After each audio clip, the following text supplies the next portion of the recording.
তোমাকে যে সেবা দিলাম এতে তোমার পেট ভরছে তো বলুন মায়েরা, কেউ বলেছে? তা কিন্তু আমরা কোনোদিন বলিনি। কারণ কি জানো, ওই একটাই কথা, এই জগৎ হলো স্বার্থপর, যে দেয় আমরা তাকেই ভুলে যাই। কি মায়েরা দেয়, যে দেয় তাকেই ভুলে যায়। বাস্তব কথাটা ভেবে দেখুন তো, এই জগতে কেউ যদি কষ্টে থাকে সেটা কে জানো?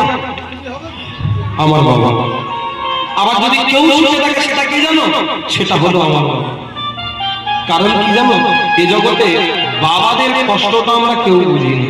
কি মায়েরা বলুন, দেখবেন যে কোনো বাবার দিকে একবার তাকাবেন, আমার মতো মধ্যবিত্ত বাড়ি, যে বাবা সারাদিনে 500 টাকা ইনকাম করে আর 74-75 বয়সেও বাগানে যায়, নার্সারি বাগানে কাজ করতে, কিসের জন্য জানো? তোমাদের সুখের জন্য। তোমাদের সুখের জন্য 500 টাকা রোজগার করে নিয়ে তোমাদের হাতে ধরে দেয়, জানো বাবা? সেই বাবাটা আমরা খুব ভালোবাসি।